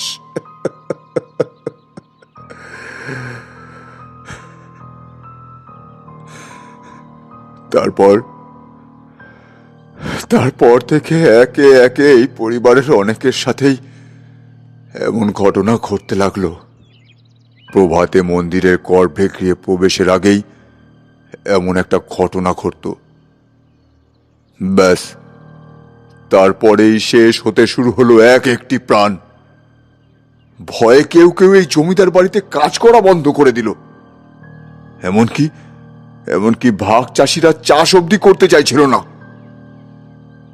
সব মিলিয়ে সে এক দুর্বিষহ পরিস্থিতি তৈরি হয়েছিল ঠাকুর মশাই। করুণাময়ী তখন সন্তান শোকে কাতর। তার সাথে সাথে আরো দুজনের পেটের বাচ্চা শেষ হয়ে গেল। এমন ঘটনা পরপর ঘটার পর পরিবারের কুলপুরোহিত দেবী জহুরাচণ্ডীর মহাপুজো দিয়েছিলেন। তারপর 15 বছর এই বাড়িতে কোনো দুর্ঘটনা ঘটেনি, কিন্তু কিন্তু শেষ 6 মাসে আবার শুরু হয়েছে সেই সেই একই ধরন, সেই একই দুর্ঘটনা। আমি জমিদার মশাইয়ের পুরো ঘটনাখানা বিস্তারিতভাবে শুনে বললাম। বুঝলাম। আচ্ছা, এবার একটা কথা বলুন তো, এই 15 বছরে কেউ গর্ভবতী হয়নি? পুরনো লোকেরা তো এই বাড়িতেই ছিল, কিন্তু তাদের ছেলেমেয়েরা বড় হলে বিয়ে করে অন্যত্র চলে যেত। তাই বিগত 15 বছরে এই বাড়িতে কেউ আর গর্ভবতী হয়নি। আপনার কথা শুনে যা বুঝলাম, তাতে সেনমশাই গর্ভস্থ সন্তানদের ভূমিষ্ঠ হতে না দেওয়ার জন্যই সেই শক্তি এমন মরিয়া হয়ে উঠেছেন। তার সাথে যে অমানবিক কাজ হয়েছিল তার প্রতিশোধের জন্যই সে এমন করছে। আমার কথা শুনে সেন মশাই তার বংশধরের কথা ভেবে আমার পায়ের সামনে দুহাত জোর করে বসে বললেন, তাহলে এখন উপায়? তাহলে কি কোনো রাস্তাই নেই ঠাকুর মশাই? আমার নিষ্পাপ বংশধর কি পৃথিবীর আলো দেখার আগেই শেষ হয়ে যাবে? আপনি আপনি কিছু একটা করুন ঠাকুর মশাই, কিছু একটা করুন আপনি। আমি আর নিতে পারছি না যে। সেন মশাই প্রচন্ড ভয়ে নিজের স্থান জ্ঞান সব ভুলে শুধুমাত্র নিজের উত্তরসূরিকে বাঁচানোর জন্য মরিয়া হয়ে উঠেছেন।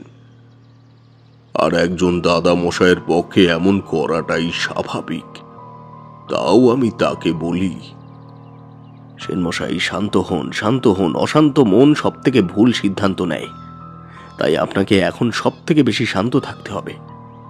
ও আর একটা কথা মনে রাখতে হবে, এই বাড়ি শুধুমাত্র প্রেত শক্তির কবলে রয়েছে এমনটা কিন্তু একেবারেই নয়। এই বাড়িতে দেবী মূর্তি থাকলেও এখানে কোনো রকম দেবী শক্তি নেই। তাই সর্বপ্রথম আপনার উচিত দেবী শক্তিকে এই বাড়িতে ফিরিয়ে আনা। কিন্তু তা কি করে সম্ভব ঠাকুর মশাই? সম্ভব, সম্ভব। আর সেটা সম্ভব করতে পারেন একমাত্র আপনি। আমি?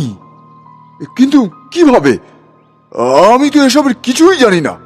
হ্যাঁ সেনমশাই, একমাত্র আপনিই পারেন। আর সেটা খুব শীঘ্রই করতে হবে। আগামীকাল রটন্তী কালিকা পূজা, তাই কাল নিশীথে দেবী জহুরাচণ্ডীর মহা পুজো করতে হবে। আর সেই পূজা সম্পন্ন করবেন আপনি। দেবী চণ্ড মুন্ড নামের 2 অসুরকে বধ করেছিলেন, তাই দেবীর আর এক নাম চণ্ডী। কালকে আমরা দেবীর সেই রূপকেই আরাধনা করব। মন্ত্রতন্ত্র আপনাকে জানতে হবে না, শুধু ভক্তি ভরে মায়ের নাম জ্ঞান করবেন, তাহলে দেবী প্রসন্ন হবেন, আবারও ফিরে আসবেন এই শ্বেততরীতে। কিন্তু এই সব কিছুর আগে আমাকে একবার এই পরিবারের কুলপুরোহিতের সহিত সাক্ষাৎ করতে হবে। আচ্ছা, এখন যিনি এই পরিবারের পুরোহিত, উনি বংশানুক্রমিকভাবেই পুরোহিত হয়েছেন, তাই তো? হ্যাঁ তাই। আসলে আমাদের বংশের যা নিয়ম ছিল তা কোনো কিছু বদলানোর দুঃসাহস আমি কখনোই দেখাইনি। আসলে এমনিতেই এই পরিবারের এত অশান্তি, তার মধ্যে আবার নতুন করে কোনো অশান্তি বা বিপদ কেই বা ডেকে আনতে চায় বলুন তো ঠাকুর মশাই?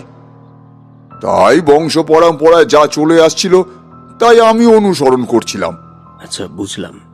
তা একবার কি দেখা করা যায় পুরোহিত মশাইয়ের সাথে? হ্যাঁ হ্যাঁ নিশ্চয়ই।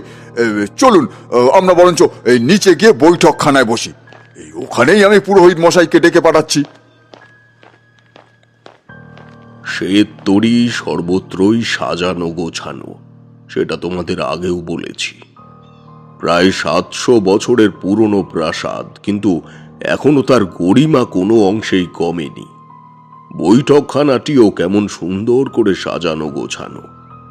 বৈঠকখানার দেওয়াল জুড়ে রয়েছে নানান তৈলচিত্র, যার মধ্যে একটি রমণীর চিত্র দেখে আমি সেনমশাইকে প্রশ্ন করি, ইনি কি সেই মহিয়সী রমণী? আগে না না ঠাকুর মশাই, ইনি হচ্ছেন আমার পিতামহী, যিনি নিজের স্বামীর অন্যায় মানতে না পেরে আত্মঘাতী হয়েছিলেন এবং আদেশ দিয়েছিলেন ওই দেউলের মাঠের পশ্চিম সীমায় তার শেষকৃত্য সম্পাদন করার জন্য। আপনি যার কথা বলছেন সেই রমণী নিজের কোনো প্রতিকৃতি তৈরি করতে চাননি, তবে তার প্রজারা তাকে এতই ভালোবাসতেন যে এই রাজ্যের দক্ষিণ সীমায় অর্থাৎ ওই দেউলের মাঠের দক্ষিণ দিশায় তার একটা সমাধি মন্দির তৈরি করেছিলেন। যদিও কালো স্রোতে সেই সমাধি আর নেই, আছে শুধু নতুন করে বানানো মন্দিরটাই। তার নাম ছিল কদলীবালা সেন। তবে একটা কথা কি জানেন তো, আমার ঠাকুমা ছিলেন জাতিস্বর। তিনি ওই জন্মের পর জ্ঞান হওয়ার সময় থেকেই এই বাড়ির সমস্ত কথা বলতেন। শুধু তাই নয়, তিনি পরিষ্কার বলতেন তিনি তার বাবা মায়ের সাথে নৌকা করে এসেছিলেন এই শিমুল করে। তার বাড়িটাও নাকি একটা সাদা নৌকা। তারপর এক জ্যোতিষীর কাছে তার পিতা এই বাড়ির খোঁজ পান এবং তারপর তার পিতা এই পরিবারে এসে সমস্ত কথা খুলে বলেন এবং তিনি এই পরিবারের পুত্রবধূ হয়ে আসেন। তারপর ভাগ্যদোষে আত্মঘাতী হন। যত এই পরিবারের কথা শুনছি ততই অবাক হচ্ছি, মানে বলার সব ভাষা হারিয়ে ফেলছি। কিন্তু কথা তো বলতেই হবে। ইতিমধ্যে সেই ঘরে এসে উপস্থিত হয়েছে এই পরিবারের কুলো পুরোহিত। তিনি এসে জমিদার মশাইকে বললেন, আপনি আমাকে ডেকেছেন? আগে আমি নই পুরোহিত মশাই, ইনি ডেকেছেন। এই ঠাকুর মশাই, পরিচয় করিয়ে দিই, ইনি হলেন তন্ত্র সাধক তারানাথ তান্ত্রিক। উনি উনি আপনার সাথে একটু কথা বলতে চান। জমিদার মশাই বিচক্ষণ মানুষ। তিনি আমাকে চুপ করে থাকতে দেখে বুঝতে পারেন যে আমি পুরোহিত মশাইয়ের সাথে একটু একান্তে কথা বলতে চাই। তাই তিনি বললেন, আচ্ছা, আপনারা কথা বলুন, আমি একটু উপর থেকে ঘুরে আসি। কিন্নির কি অবস্থা একবার দেখে আসি। হ্যাঁ, আপনারা কথা বলুন। হরিহর সেন উপরে চলে যাওয়ার পর বেশ কিছুক্ষণ একান্তে কথা হয় সেন পরিবারের বর্তমান কুলো পুরোহিতের সাথে। কিন্তু ঘণ্টাখানিক কথা বলার পর আমি বুঝি তার পূর্বপুরুষ ছিলেন কেবল বেদজ্ঞ পণ্ডিত। তন্ত্রশাস্ত্রে বিশেষ জ্ঞান তাদের ছিল না। তাই মনে মনে বুঝে যাই যা করার এখন আমাকেই করতে হবে। ঈশ্বরই ভরসা, যা আছে কপালে। সময় নিজের মতো ধীরে অতিবাহিত হওয়ার পর রাত্রি দ্বিপ্রহরে এসে থামে। আমি আর হরিহর সেন দুজনেই শ্বেত তরী ছেড়ে এগিয়ে যাই দেহুলের মাঠে, সেই স্থানে যেখানে কদলীবালার স্মৃতি মন্দিরটা ছিল। মতিরামকে সাথে নিয়ে আমি আগের থেকেই সেথায় যজ্ঞের জিনিসপত্র প্রস্তুত করিয়ে রেখেছিলাম। আসলে পুরো ঘটনাখানা শোনার পর আমি দেউলের মাঠের এই দক্ষিণ দিশায় একবার এসেছিলাম, কারণ আমি বুঝে গেছিলাম যদি দেবী চহুড়াচণ্ডীর পুজোর সব রীতিনীতি জানতে হয় তাহলে তাকে আহ্বান করতে হবেই। আর হরিহরের পিতামহী আত্মঘাতী হয়েছিলেন সেই কারণেই তার আত্মা মুক্তি পায়নি, আর তাকে আহ্বান করার সব থেকে ভালো স্থান এটাই। তাই জমিদার মশাইকে নিয়ে সময় মতো দেউলের মাঠে চলে আসি। তাকে যদিও পূর্বে কিছুই বলিনি, শুধু বলেছিলাম রাত্রি দ্বিপ্রহরে শুদ্ধ গাত্রে রক্তবস্ত্র পরে সে যেন শ্বেত তরীর দরজায় দাঁড়িয়ে থাকে। সে বিনা বাক্যে তাই করেছিল, কিন্তু দেউলের মাঠের দক্ষিণ দিশায় এসে প্রশ্ন করে, ঠাকুর মশাই, এই সময় এখানে কেন নিয়ে এলেন? এখানেই তো সব প্রশ্নের উত্তর পাবো সেন মশাই। এখানে এখানে সব প্রশ্নের উত্তর পাবো? কিন্তু কিন্তু কোন প্রশ্ন ঠাকুর মশাই? সেন বাড়ির মন্দিরে দেবীকে পুনরায় ফিরিয়ে আনবার উপায়। হ্যাঁ, সে না হয় বুঝলাম, কিন্তু কিভাবে সম্ভব সেটা? সেন মশাই, আমরা যজ্ঞ করে আপনার পিতামহীর আত্মাকে আহ্বান জানাবো। তার কাছ থেকে জেনে নিতে হবে দেবীকে প্রসন্ন করার উপায়। কিন্তু ঠাকুর মশাই, কোনো ভয় নেই, আপনি আমার পাশের আসনে বসুন, আমরা যজ্ঞ শুরু করব। নির্জন নিশুতি শীতের রাত, হিম প্রবাহ চলছে, তার মধ্যেই আমি গায়ত্রী মন্ত্র জপে চলেছি। কোনো মতে যজ্ঞকুণ্ড জ্বলে উঠেছে, তার মধ্যে একের পর এক মন্ত্রপ্রুত কাঠ দিয়ে চলেছি। যজ্ঞের আগুন গনগনে হয়ে উঠেছে, অগ্নির স্ফুলিং বেশ উচ্চতায় উঠেছে। আমি মন্ত্রোচ্চারণ থামিয়ে জমিদার মশাইকে বলি, গুরু নাম জপ করুন, সময় কিন্তু আসন্ন। তিনি এলে একেবারে ভয় পাবেন না, কিন্তু প্রশ্ন করবেন। মনে রাখবেন, ভয় পেলেই কিন্তু সর্বনাশ। আমি তাকে কথাগুলো বলার সাথে সাথেই মন্ত্র জপতে শুরু করি।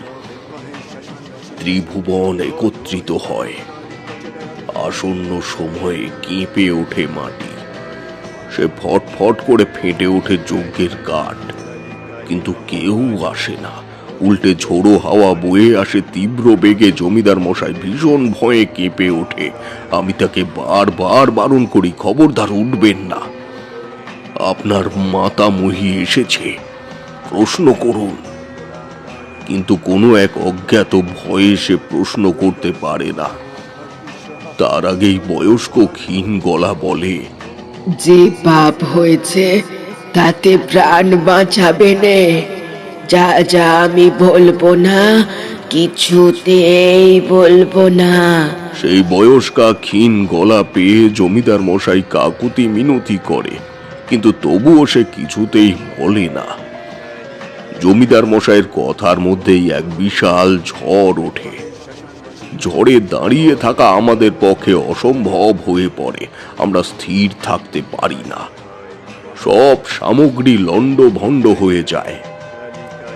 সেই বয়স্কা কণ্ঠ আবার বলে, যা, চলে যা বলছি, চলে যা এখান থেকে। যদি ভক্তিতে জোর থাকে আর হৃদয় পরিষ্কার হয়, তাহলেই দেবী ফিরবেন। যা, চলে যা বলছি, যা। আমরা সেই রাতে সেখান থেকে কোনো মতে পালিয়ে আসতে বাধ্য হয়েছিলাম। পরদিন সকালে খোলা বারান্দায় দাঁড়িয়ে আলোচনা চলছে আমাদের দুজনের মধ্যে। জমিদার মশাই বলছেন, কিছুতেই তো তিনি বললেন না ঠাকুর মশাই। তাহলে কি আমার বংশধর পৃথিবীতে আসার আগেই শেষ হয়ে যাবে? জমিদার মশাইয়ের মুখে কঠিন কথাখানা সেদিন তার পুত্রবধূ শুনে ফেলেছিল। আসলে অন্যদিন সে ঘরের ভেতরেই থাকে, কিন্তু সেদিন তার মন ঠিক ছিল না, তাই বারান্দায় হাঁটতে এসেছিল। আর তখনই সে এই সমস্ত কথা শুনতে পেয়ে আঁক করে চিল্লিয়ে ওঠে, না, কি বলছেনটা কি বাবা মশাই? এমন কথা বলতে নেই। আপনি জানেন না কিচ্ছু হবে না।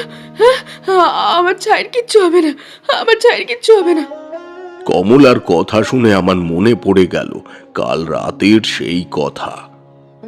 আমি সাথে সাথেই কমলা মাকে বলি, মা, কেঁদে কোনো লাভ নেই, উপায় ঠিক বের হবে, কিন্তু দেবীর কাছে প্রার্থনা করতে হবে। যদি দেবী তুষ্ট হন তবে তোর ডাকেই হবেন, না তো নয়।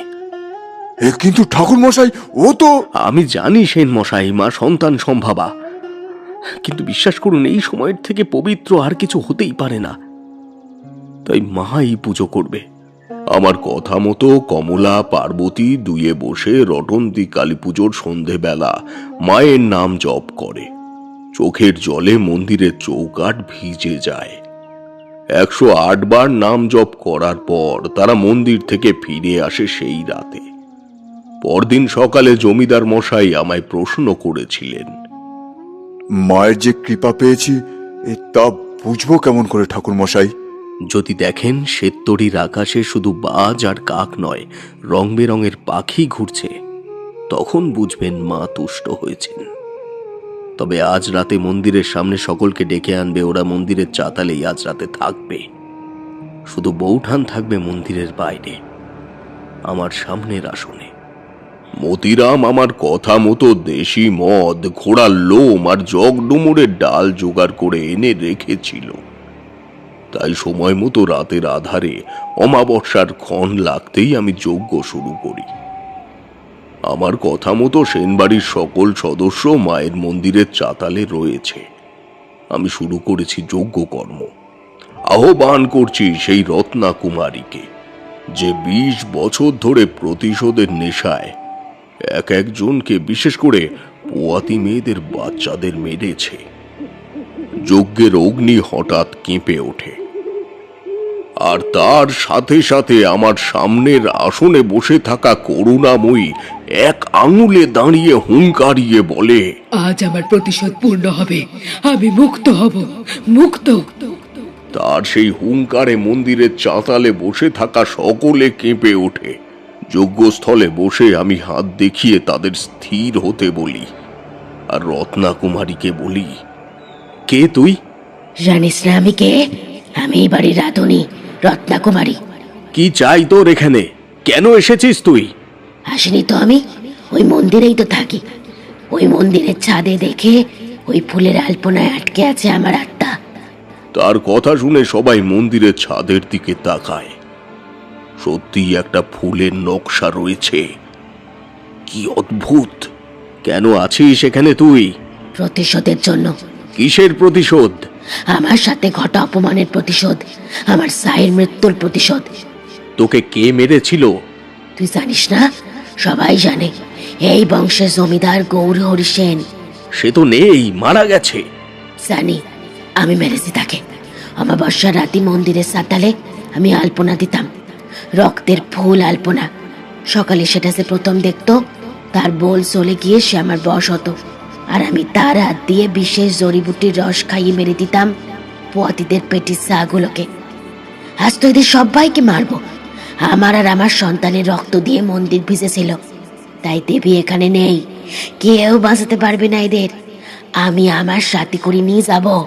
সেই কথাগুলো বলার সাথে সাথে উচ্চ নিনাদে কমলা চিৎকার করে উঠে জ্ঞান হারায়। পার্বতী তখনও কাঁদছে। আমি তাকে বলি, মা দেখো, ওদের তো কোনো দোষ নেই। ওদের সন্তান এখনো গর্ভস্থ। তোমার উপর যে অন্যায় করেছিল সে তো শাস্তি পেয়েছে মা। তুমি শাস্তি দিয়েছো তাদের। তোমার প্রতিশোধ তো পূর্ণ। এবার শান্ত হও মা, এবার তুমি ক্ষান্ত হও। না, আমি প্রতিজ্ঞা করেছি এই বংশ ধ্বংস করব। সে তার প্রতিজ্ঞায় অনড়। বিস্ফারিত দুই চোখ তার, চুল উড়ছে, এক আঙুলে ভর করে রয়েছে সে। চোখ দিয়েই ধ্বংস করে দেবে সবকিছু, এমন তার অভিপ্রায়। আমি তাকে নতমস্তকে বলি, মা, তোমার সাথে যা হয়েছে তা অপরাধ, আমি স্বীকার করছি, কিন্তু তুমি যা করছো সেটাও অপরাধ। নিরপরাধ মানুষদের ক্ষতি সাধন তো অপরাধ মা, তুমি তো জানো সবটাই। মা, ওদের সন্তানদের ক্ষতি করো না। তুমি প্রতিশোধ স্পৃহা ভুলে মুক্তি গ্রহণ করো মা। সে বোধহয় আমার কথা বুঝতে পারে, তাই বলে, আমায় মুক্তি করো বাবা, মুক্ত করো। এই যন্ত্রণা থেকে আমারে মুক্ত করো বাবা, মুক্ত করো আমায়। আমি মন্ত্র পড়তে শুরু করি। যজ্ঞের অগ্নিশিখা উচ্চ গগনে চুম্বন করতে যায়। তার মাঝেই এক বিরাট চিৎকারে সে করুণাময়ীর দেহ ছেড়ে বেরিয়ে গেল। ঝোড়ো হাওয়ায় চারিদিক অন্ধকার হয়ে যায়। সকলেই তখন মুহ্যমান। যখন সকলে চোখ খুলে তাকায়, তখন সূর্যের আলোয় মন্দির আলোকিত। পাখির কিচিরমিচিরে ভরে গেছে শ্বেততরী। সকলকে সুস্থ দেখে জমিদার মশাই বলেন, ঠাকুর মশাই, ঠাকুর মশাই, মা ফিরে এসেছেন। দেখুন, দেখুন, গাছে গাছে পাখি ডাকছে, দেবী মূর্তি তো দিব্য জ্যোতি ফুটে উঠেছে। কিন্তু কিন্তু করুণাময়ী, সে তো... আমি তাকিয়ে দেখি জমিদার গিন্নি তখনও ভুঁইয়ে পড়ে রয়েছে। আমি তার কাছে গিয়ে কমণ্ডলুর খানিক জল তার মাথায় ছিটিয়ে দিই। কপালের শরীর পবিত্র জলের স্পর্শে সে জেগে ওঠে, বলে, কি হয়েছে আমার? এখানে কেন আমি? তোমার পুনর্জন্ম হয়েছে করুণাময়ী। ঠাকুর মশাই তোমাকে পুনরুজ্জীবন দিয়েছেন। ঠাকুর মশাই, ঠাকুর মশাই, আপনি না থাকলে যে আমাদের কি হতো। আপনি আপনি আমাদের নতুন করে জীবন দান করলেন ঠাকুর মশাই, আপনি আমাদের বাঁচালেন। আমি কেউ নই, যা করেছেন সবই তিনি করেছেন। শ্বেততরীর সকল বিপদ কেটে গেছে। এখন থেকে সবাই একসাথে ভালো থাকুন। আমার যাওয়ার সময় হয়েছে, আমায় এবার যেতে হবে। তারা যদিও আমায় আসতে দিতে চায়নি, কিন্তু তখন তো আমি গৃহী ছিলাম না, তাই গৃহ থেকে বেরিয়ে আসি। ঘটনার ঘন ঘটার সাথে বৃষ্টির বেগ কমেছে, সাথে চতুর্থ প্রহর কেটে ভোরও হয়ে এসেছে। আমরা তিনজন তখনও সেই ঘরে বসে তারানাথের কথা শুনছিলাম। সে থামতেই আমি বললাম, কি ভয়ানক প্রতিশোধ স্পৃহা! হ্যাঁ, আমার কথা শেষ হতেই কিশোরী বলল, হ্যাঁ, আর কি সাংঘাতিক! ওই আলপনা দেখলেই বোল হারিয়ে যায়। কি সাংঘাতিক! এ তো অশরীরই আলপনা। কিশোরীর কথা শুনে তারানাথ বললে, ঠিক বলেছ, অশরীরী আলপনা। তাই তো বলি, যা কিছু চোখে দেখি তা সর্বদা সামান্য নয়, বুঝলে? তার কথা শুনে একখানা প্রশ্ন জাগে মনে, তাই বলেই ফেলি, আচ্ছা ঠাকুরমশাই, ওই শ্বেত তরীতে আর গিয়েছিলেন আপনি? তারানাথ সারা রাতের পর তার প্রিয় সিগারেটে একখানা শুকটান দিতে গিয়েও থেমে গিয়ে বলে, না, তা যায়নি। তবে মধুময় সাধকের কাছে শুনেছিলাম, ভয়ঙ্কর এক ভূমিকম্পে সেই বাড়ি আর পরিবার দুই ভূমির অতলে তলিয়ে গেছে। আসলে বংশের পাপ, সে বাপ কেউ ছাড়ে না। তাই রত্নাকুমারী সেদিন বুঝলেও বিধি বোঝেনি। গৌরীহর সেনের পাপের দাম চোকাতে হয়েছিল তার পুরো পরিবারকে। তারানাথের কথা শুনে আমরা স্তম্ভিত। কিশোরীর মুখেও কোনো রাশ উঠছে না। শীতের আকাশে ভোরের আলো না ফুটলেও তারানাথ বলে, চলো দেখি, ডাক্তারের পুত্রর কাছে অবিলম্বে পৌঁছতে হবে। কি ঘটেছে কে জানে। ওই চিত্রপটে আছেটা কি, তা অদৃষ্টই জানে। রাজপ্রতাপের ঠেকে আপনারা শুনছিলেন সুচরিতা কাঁড়ার নস্করের লেখা একটি তারানাথ তান্ত্রিক ফ্যান ফিকশন গল্প, স্টেশনের নাম গাংপুর। গল্পটির পরবর্তী অংশ আসছে এই মাসেই, অর্থাৎ জানুয়ারির 30 তারিখ ঠিক রাত 9টায়। আজকের গল্পের সমগ্র চরিত্রে অভিনয় করেছে রাজপ্রতাপ, সন্তু, সাগর নীল, নিরুপম এবং বর্ণালী। গল্পটির প্রচ্ছদ অঙ্কনে দাস স্টুডিও। গল্পের সমগ্র পরিচালনায় আমি আপনাদের ঠাকুরমশাই তথা রাজপ্রতাপ বসু। গল্পটি কেমন লাগলো তা জানিয়ে যাবেন আপনাদের মূল্যবান কমেন্টের মাধ্যমে। যদি খুব ভালো লেগে থাকে তাহলে প্রতিবারের মতোই বলবো, শেয়ার করতে ভুলবেন না আপনাদের পরিচিত মহলে। এবং আপনারা বলবেন যাদেরকে আপনারা শেয়ার করবেন তারা যেন রাজপ্রতাপের ঠেক চ্যানেলটিকে সাবস্ক্রাইব করে নেয়। কারণ নতুন বছরে আমরা নতুন নতুন চমক, নতুন নতুন চরিত্র এবং সঙ্গে প্রজেক্ট পাসিং শো সিজন 8 তো থাকবেই। তাই শুনতে ভুলবেন না আর মনোযোগ রাখতে ভুলবেন না শুধুমাত্র রাজপ্রতাপের ঠেকে। আজকের মতো এখানেই বিদায় নিচ্ছি। খুব শীঘ্রই ফিরব, অর্থাৎ জানুয়ারি 30 তারিখ ঠিক রাত 9টায় আপনাদের জন্য এই গল্পটির পরবর্তী পর্ব নিয়ে। আজকের মতো এখানেই শেষ করছি। সবাই সঙ্গে থাকুন, সুস্থ থাকুন। ধন্যবাদ।